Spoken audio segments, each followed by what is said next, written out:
Bansal for Thank you the so much. Thank you, Dr. Gautam, for this very interesting talk because it's very close to my heart. If you do the embryo transfer properly, then we do get take home babies. And I would also like to thank Dr. Prakash Trivedi, the president, and Dr. Kedar Gandla, the secretary of ISAR. So, moving on with tips and tricks of embryo transfer. Perfection is not attainable, but if we chase perfection, we can catch excellence. So, excellence is what we aim at in embryo transfer. Believe me, in embryo transfer, it is a tender, loving care and more of art and also science. So, let me speak about the clinical nuances of embryo transfer. First, it is the final and the most crucial step in IVF. This step of ET is reached in more than 80% of patients, but unfortunately, less than half of the portion of them achieve pregnancy. Why is it? Because we are not doing the embryo transfer technique properly. The pregnancy rate after the ET is dependent on multiple factors like the embryo quality, endometrial receptivity, and the technique of embryo transfer. Today, I will be only talking about the technique of embryo transfer. We as gynecologists, actually think, oh, what's there in an embryo transfer? We do hysterectomies, we do laparoscopic, surgeries, we do Werthams. No, this is not as simple as it looks. So, few basic tips. These tips I am giving, how I do in my day-to-day practice. Counsel the patients before you put her on the table. You counsel, your nurse counsels. So, what happens? The patient knows what is going to happen next. Otherwise, then they become very calm and quiet and they are comfortable and they're positive. Position of the patient is also very important. Sometimes they may be having arthritis, sometimes they may be having back pain. So you have to understand that previously and make them comfortable. Please clean with saline, no antibiotics because everything is a very sterile procedure. Preparation of the tray is very important. You should not be having so many equipments. It's not necessary. Just a ball with saline, cotton, gauze, syringes for aspirating the mucus. Then you need to have some earbuds which are sterilized. In case you require, and also a sponge holding forceps. In case you require, you should not be really using a valcellum or tenaculum, but please keep it a little away so that if necessary, you don't have to rush and run, because you have to understand that embryo transfer, really tends to some time also. Especially when you're doing batches, you have 20-25 cases to do. And so you better be very well equipped with the how to prepare the tray, etc. Types of speculum, I'll again come to it a little later. We use two types. One is the sim speculum. So you need to have one bigger sim speculum and one small speculum. Bigger one for the posterior vaginal or wall, and the smaller one for the anterior one to push the cervix a little bit. Be very gentle. And then which catheter? We have various types of catheters. I'll come to it. So these are the different Labotec, Cook, Wallace. The Cook one is most widely used, commonly used. Wallace, you should have in your OT, because Wallace has different lengths. And if like in patients in Punjab, that's where I have one of my centers too. There I have seen they're very well built, these women. So geographically you will get different sizes of uterus. So you need to have that. If a patient is very well built, the length of the cervix and the uterus is also very big. So you need to have, and in Wallace we get this quite different sizes of the length of the catheters. Now we have methods of USG, two types. One is transabdominal and transvaginal. Today I am going to tell transabdominal because that's the most commonly used method. Then routes of embryo transfer, there's a transcervical route and we have a transmyometrial route.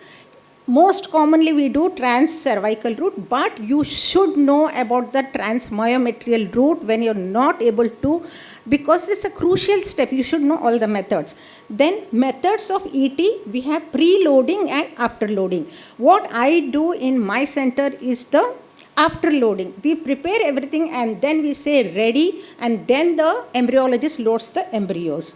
Now post ET also, it's very important. Do not remove the speculum immediately. Let the patient be in the same position. Let the embryologist check whether the embryos are clear. If they are clear, he will scream, clear. And then you do everything possible and then shift the patient to the recovery room. And then the bladder has to be emptied. Beforehand, we tell the patients to have a full bladder at least 3 hours before the ET so that we can see everything very properly during the procedure of ET.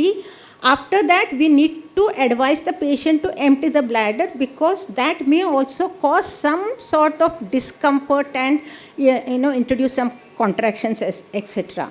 Now, it's not a simple procedure. I'm really telling it often because it is true, and different clinicians have different rates of pregnancy. That also shows that technique is very important. It's very, very unfortunate that other subjects of or clinical scenarios in IVF have lots and lots of literature. I just read that in embryo transfer, we have very few literature, just about 50 to 60,000 papers, and that's it. And so, poor embryo transfer will give rise to only about 30% of success, or less than that, and very little attention has been given. So, to most clinicians, it is not a difficult task to insert the embryo transfer catheter and eject the embryos. But what ultimately we want is the, pregnancy results. Now, extra care in the crucial step. As I told you, mainly we do the transcervical route. It is a blind technique, so blind technique, but to some extent, because of the sonography, it becomes clearer to us.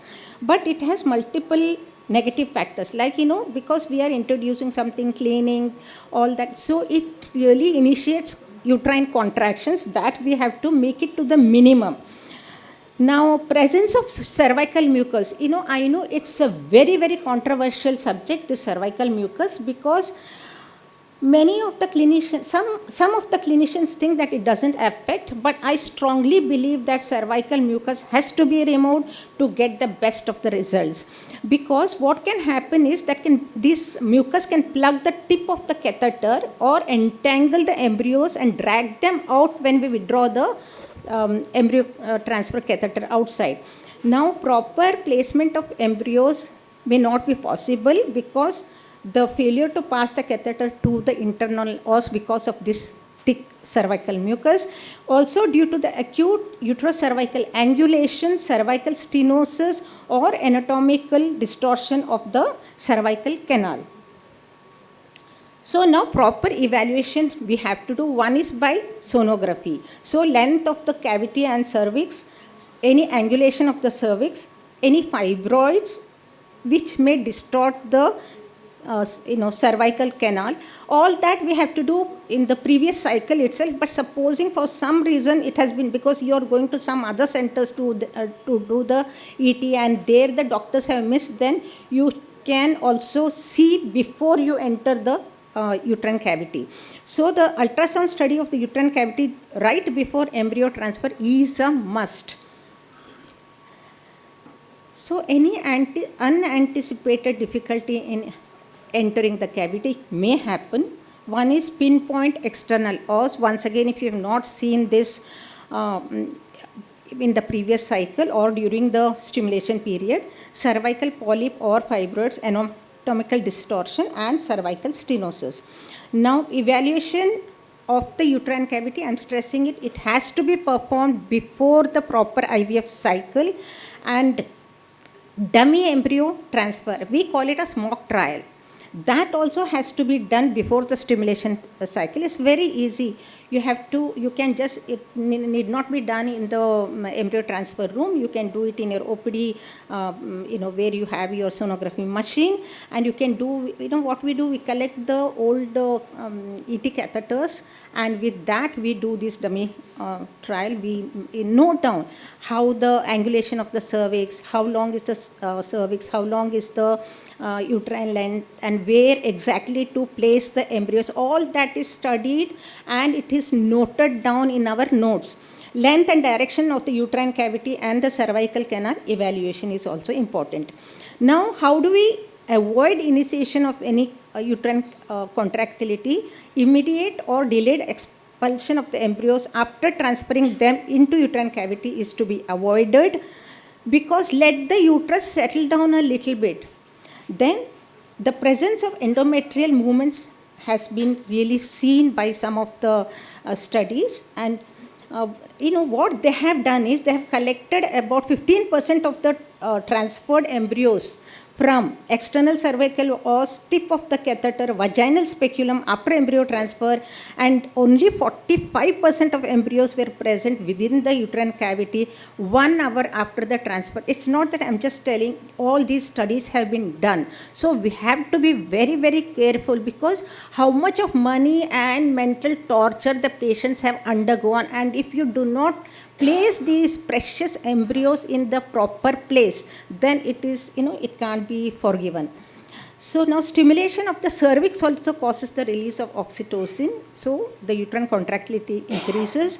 And so do not use tenaculum. Please use, like I said, I already told, I use 2 Sims speculum and not a Cuscus. I am very, very comfortable. And in India, we have human resource. You have a nurse, you have another person beside you. So the nurse can hold the Sim speculum. Where I had gone to several places abroad, there, because they do not have a nurse and assistants, that's where they use a Cuscus, speculum. But if you're used to the Cuscus, I am not saying you don't use it. Now, please don't touch the fundus with the catheter. Earlier, when I started in the 90s, we used to do with Friedman cannula. We never had all the soft catheters and all. We used to take the Friedman cannula and touch the fundus. We used to feel so happy. We are okay. We are in the uterus, and then come back a little and then push. But that little touching of the fundus, that would create a lot of contractions, and that is why earlier in our practice we never had very good successful results. Now place the catheter at least 0.5 to 1 centimeter below the fundus. There are those 2 lines going on the sonography, all that you all must be knowing, and that central point you have to place.